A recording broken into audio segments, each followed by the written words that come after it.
Hi, everybody. Welcome to the hidden costs of the EdTech boom.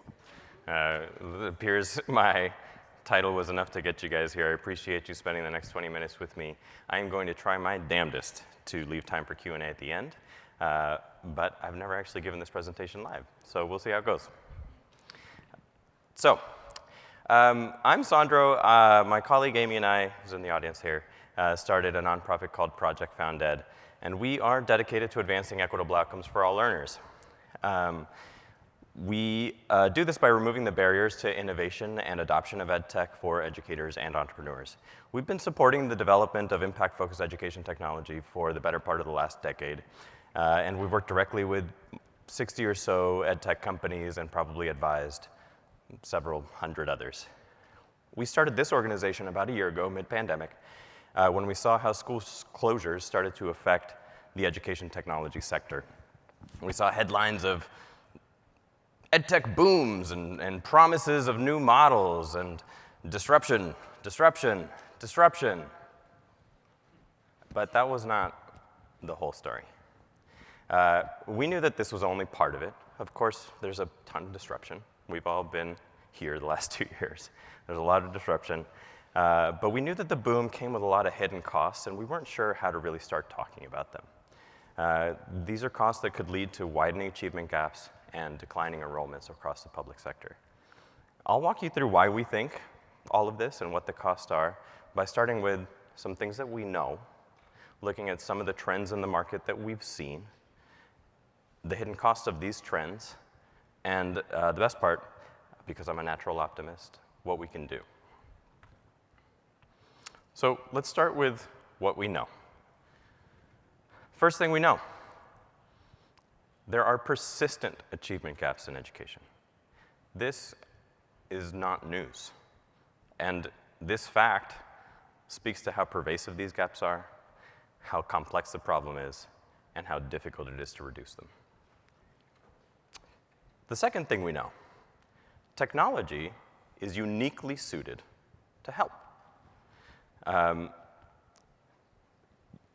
There are several ways in which technology can help close these gaps, chief amongst which is the enabling of more personalized learning at scale, giving educators the flexibility to teach how they know is best for their learners by enabling flipped or blended models, self-led, project-based learning, asynchronous or distance learning when necessary.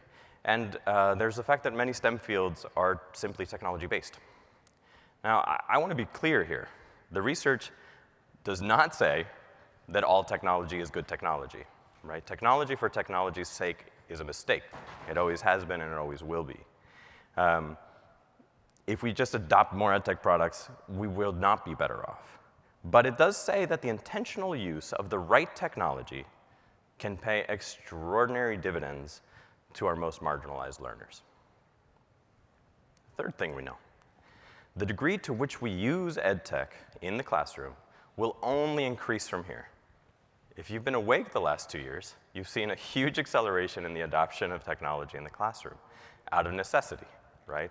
More distance learning, more virtual learning, et cetera. This stat always floors me. In an average district in the US, in a month, they will see the use of 1,449 different EdTech tools across the district. This is only going to increase the use of technology we use. So those are three things we know that will set the stage for some of these trends that I'll go through. Let's take a look at these trends and describe the EdTech boom and some of the potential effects that it will have on education. I think if you're at this conference, this is no surprise to you either. Investment in EdTech is way up. Prior to the pandemic, the EdTech ecosystem had been developing and had been raising more and more money year by year at a rapid pace since its inception all the way through 2019. And then, in 2020, it blew all those trends out of the water. And then 2021 put 2020 to shame. In the US alone, the amount of investment tripled. Here it is, isolated here. These are US investments in EdTech. So what's behind these trends? The pandemic confirmed the tech sector's long-held belief that EdTech will be a key enabler of outcomes going into the future. traditional EdTech investors poured more money in, and they were joined by new investors from the consumer tech space, from the enterprise tech space, to sort of fill out those rounds and enable this trend. The investments, however, were not equally applied. A lot of 2020 and 2021 dollars went to propping up portfolio companies that took a hit during the pandemic, and late-stage growth rounds of incumbent EdTech companies. I'll show you. These are the top 21 biggest US EdTech investments. Very little of this money went to EdTech companies that are designed to be implemented in a classroom. There's a modest amount of new money that went into innovative new companies in EdTech, but those innovations were mostly designed as a direct-to-consumer model, like Masterclass, OutSchool. Now, these are great companies. They certainly lead to educational outcomes. And they are, by definition, fundamentally inequitable. They are only to be used by those that can afford it. They make it so that the educational outcomes are only available to the few that can go get them. So let's highlight everyone on here that sells directly to the consumer. OK. Now, let's highlight everyone here that is either in K-12 or higher ed who might offer some free product to schools, but they actually monetize to consumers on the back end. That's all those. Now, why is this important, right? That's very little money left over invested in technologies that are implemented in classrooms, right? You have presence learning, you have Amplify, you have Paper, Newsella. $8.3 billion invested in EdTech in the US. And in the top 21 deals, I count 4 or 5 different companies that are implemented in classrooms. Now, I don't know if it will surprise you, but these top 21 deals represent 70% of that $8 billion.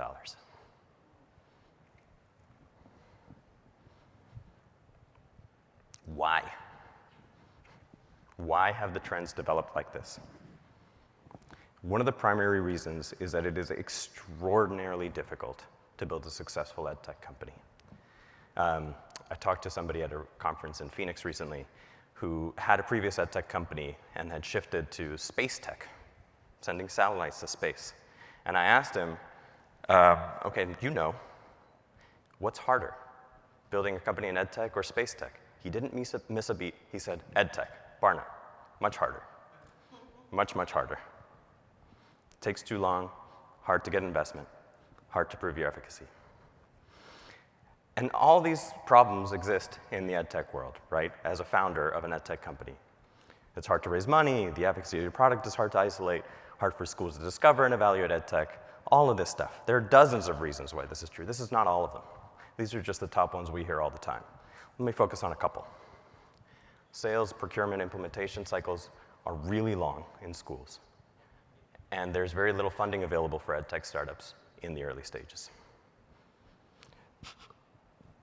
This adds up to, those two facts alone add up to something that I don't think we talk about enough.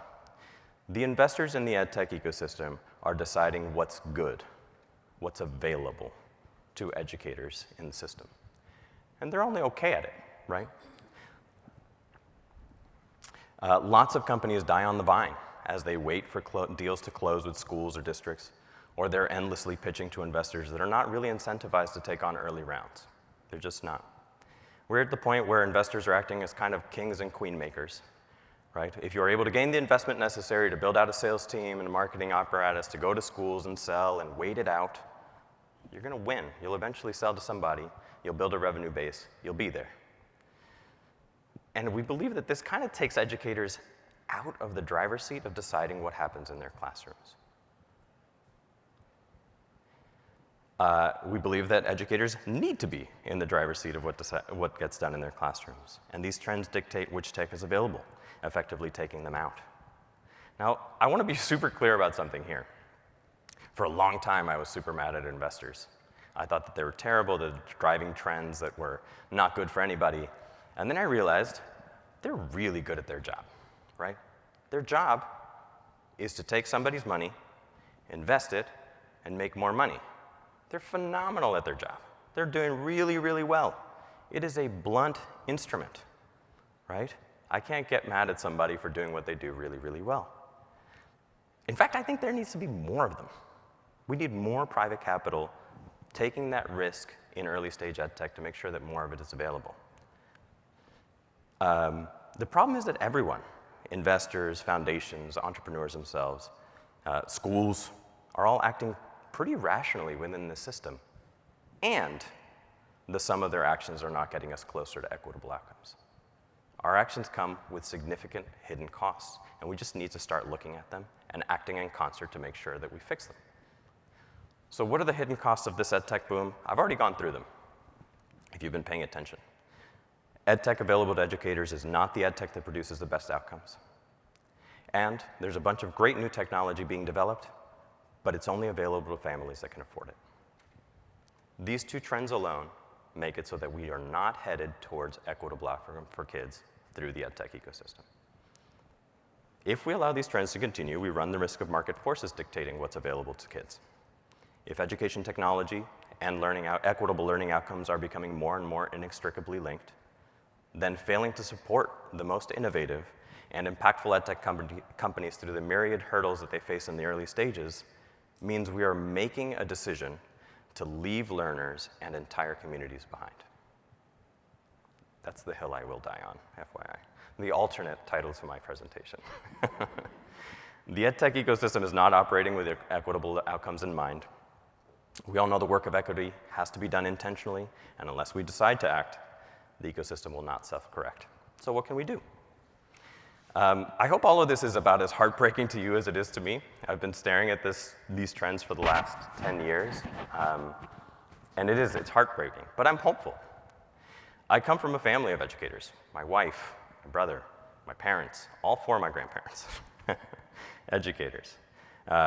They've all worked in education in some way, and over the last 8 years, I've dedicated my career to helping EdTech founders build their businesses. And let me tell you, they would all fit right into my dinner table. The extraordinary thing about education is that we all have lived experience in it as a student, as a teacher, as a parent, as an administrator. We all have some experience in education. So when we build EdTech companies as founders, we are 99% of the time solving a problem that we've felt firsthand.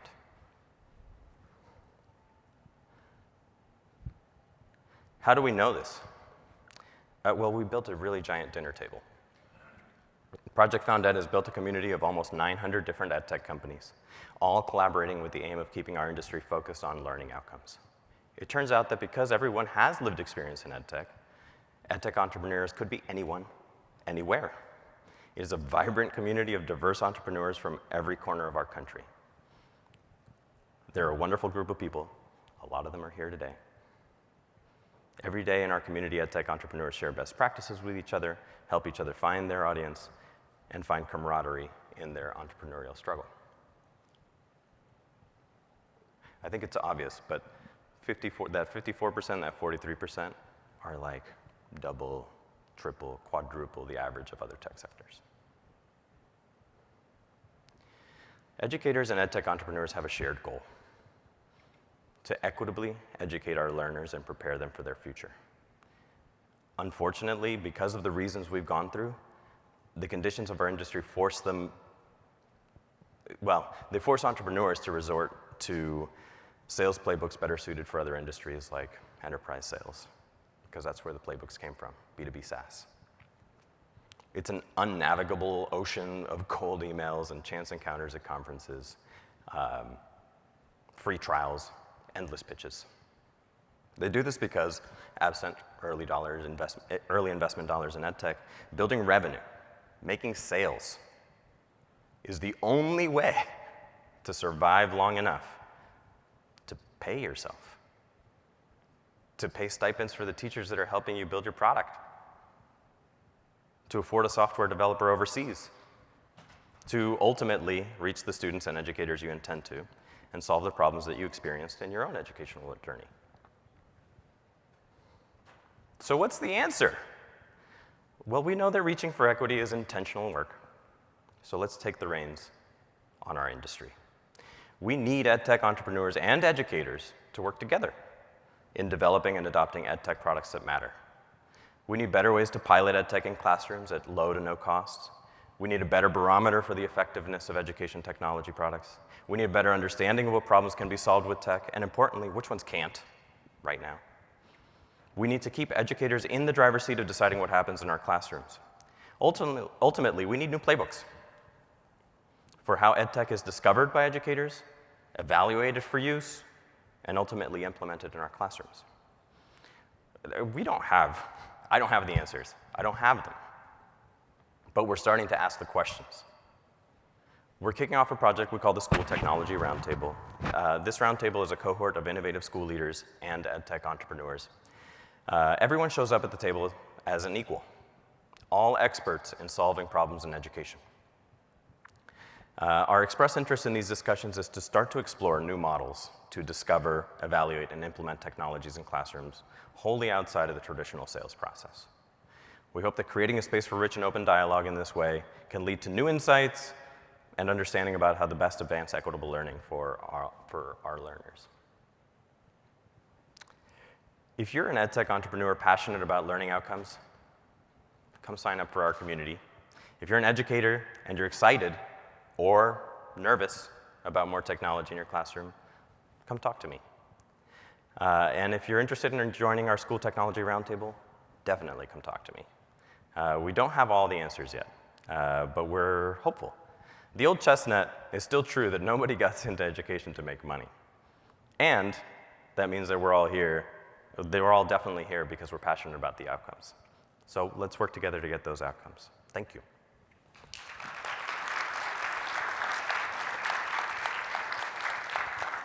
I'd love to take questions. We have 3 minutes.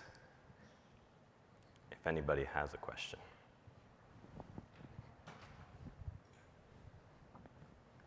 Yes, you. I know previously you've done some survey research on getting these trends. What's the future plans for continuing to get this data? Right. So thanks for the question.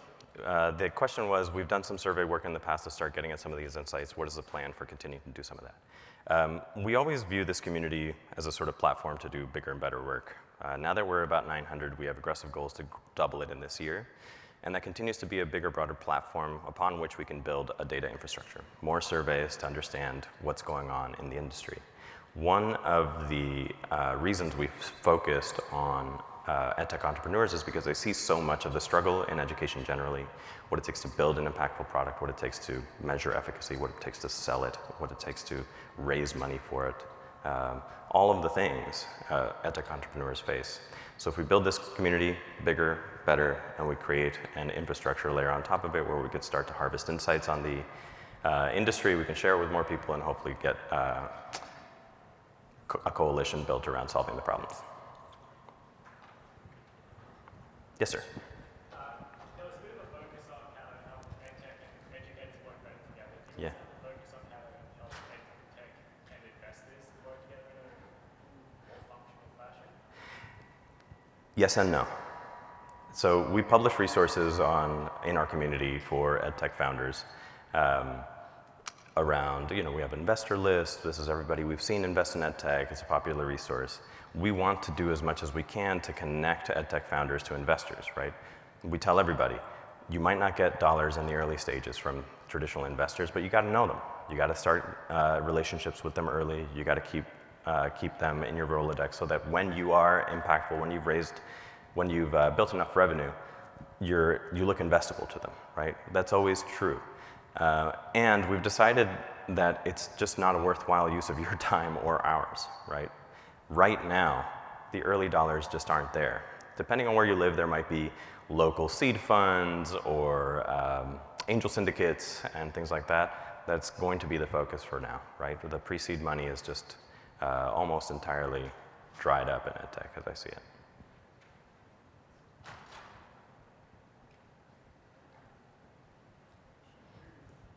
Yes, sir. Often new apps develop when new technology comes out.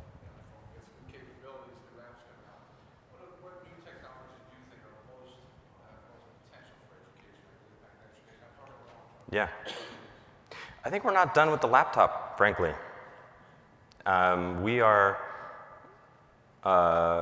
We've said in the past that I think in the long arc of EdTech development, we are still in the moving furniture and replacing textbooks phase. It's so early.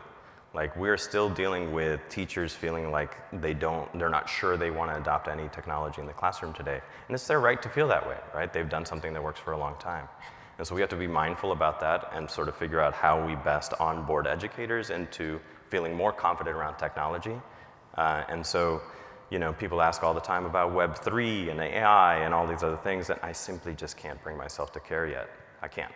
You know, we're not done with how schools ingest technology at all today. In the back. Do you think there will be fewer educators in the system? Is that part of the plan solution? I mean, in the short term, because everybody wants to leave the profession, maybe. In the long term, because of technology and because technology is forcing educators out, I think it's going to take a generation at least before we see any effect, right? I think because the system generally is so slow to react to these changes, things like AI disrupting educators or you know, educators getting condensed down to a flip model where they're educating many hundreds of kids at a time or educating in a virtual world, that is decades from now. I think the reason we talk about that so often today is because so many of our conversations are investor-led, right? Which is good. They need to be looking at the future. They need to be making risky bets and enabling those technologies to happen down the line so that when it's time, they're there, right? That's their job. And again, they do a really good job of it. But I don't think we're going to see effect from that stuff for a very long time. We need to figure out how to support our educators today. Yes? What do you think the role of teacher preparation programs is in this? Oh my God, it's monumental. One of the things we're definitely focused on, and we're doing the School Technology Roundtable, and just discussions around the fact that we're doing a School Technology Roundtable has led to discussions about like, well, what about teacher prep? And how early can we start? And so we have only just now started to have discussions around how do we get at teachers' colleges, how do we get them to realize what the necessary training is to get teachers comfortable with education in the early stages so that they can get to their classrooms ready to leverage technology to extend their best practices, right? And so we are but 11 months old as a company. We've made tremendous strides, and there's many more strides to make, and I think that's one of the places where we definitely want to do some work.